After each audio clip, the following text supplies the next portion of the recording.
Hey there, welcome back to Understanding Depression. I'm really glad you're here. Today we're diving into something that often gets overlooked when we talk about mental health, the role of diet and exercise. Now I know, it's not always the first thing that comes to mind when we think about anxiety, depression, or emotional struggles. But what if I told you that the way we eat and move our bodies can have a direct and meaningful impact on how we feel inside?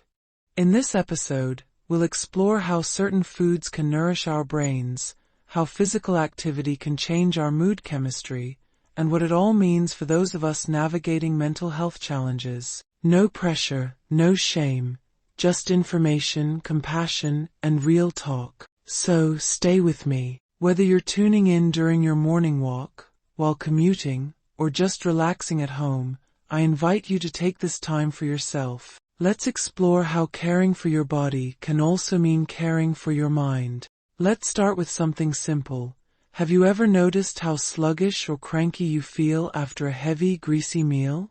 Or how alert and light you feel after a refreshing smoothie or balanced lunch? That's not just in your head. Well, actually it is, but there's real science behind it. Our brains need fuel to function, and that fuel comes from the food we eat. But not all fuel is equal. Some foods give us sustained energy and support brain health, while others can cause inflammation and crashes in mood and focus. One growing field called nutritional psychiatry explores the relationship between diet and mental well-being. Studies have shown that people who eat diets rich in fruits, vegetables, whole grains, fish, nuts, and healthy fats, like the Mediterranean diet, tend to have lower rates of depression and anxiety. And it makes sense. These foods are packed with vitamins, minerals, antioxidants, and healthy fats that reduce inflammation and support neurotransmitter function, like serotonin, dopamine, and GABA, all of which are vital for mood regulation. Let's get more specific. What are some of these brain-boosting foods?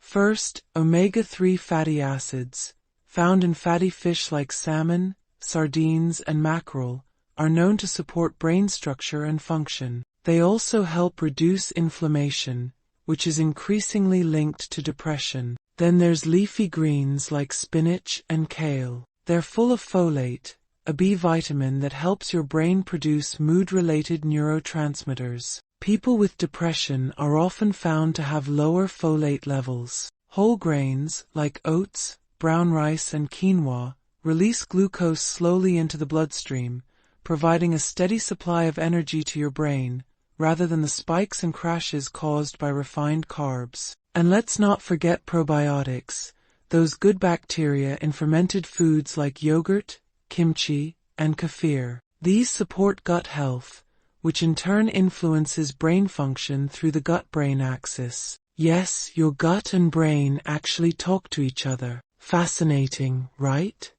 Now let's talk about what might not be so helpful. Highly processed foods, refined sugars, and trans fats have been linked with poorer mental health outcomes. Why? Because they can trigger inflammation, oxidative stress, and gut dysbiosis, all of which can interfere with brain chemistry. That doesn't mean you can never have a cookie or fries. Mental health is not about perfection, it's about patterns. It's okay to enjoy treats. The key is balance and awareness. If you notice that certain foods leave you feeling more anxious, irritable, or low on energy, that's something worth paying attention to. Our bodies are wise. They often speak to us through our mood. Now let's shift to movement. Exercise is often described as nature's antidepressant. And that's not just a catchy phrase, it's rooted in evidence. Physical activity increases the release of endorphins, those feel-good chemicals in your brain. It also boosts serotonin, norepinephrine, and dopamine, all of which are important for regulating mood and reducing stress. And here's the really interesting part.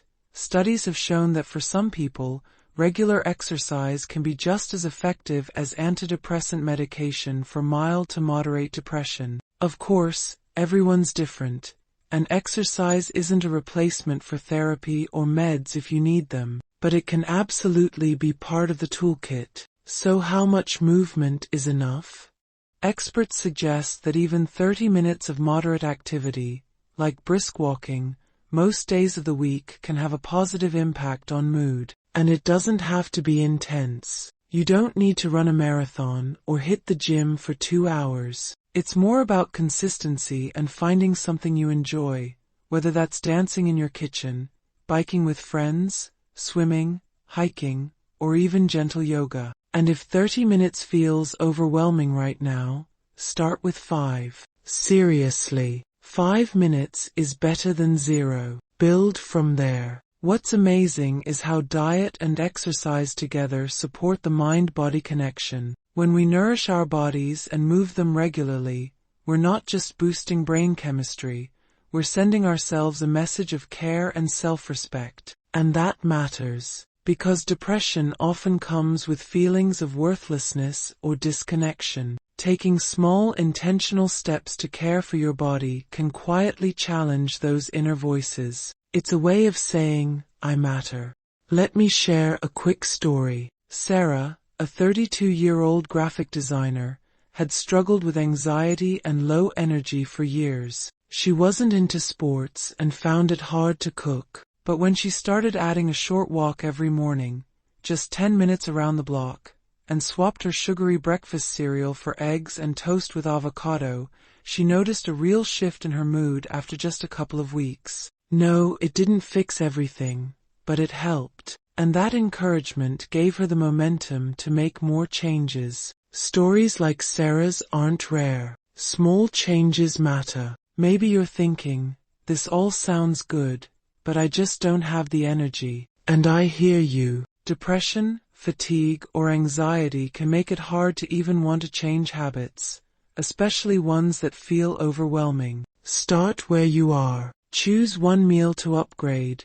Maybe add a fruit or veggie. Try a 2-minute stretch or walk. Listen to how your body feels. Celebrate small wins. And if you fall off track, that's normal. Be kind to yourself. Restart tomorrow or the next meal. So to wrap this up, your diet and exercise habits do affect your mental health. They're not the only piece of the puzzle, but they're powerful tools. You deserve to feel better, and no change is too small to start. Try new foods that nourish your brain. Move your body in ways that feel good. Listen to yourself with compassion. And remember, you're not alone. If you need help, whether from a therapist, a doctor, or a supportive friend, reach out. Healing happens in community. Thanks for being here with me today. If this episode resonated with you, please like, comment, subscribe, and share it with someone who might benefit. Until next time, take care of your mind by taking care of your body, and stay curious, stay kind, and stay connected.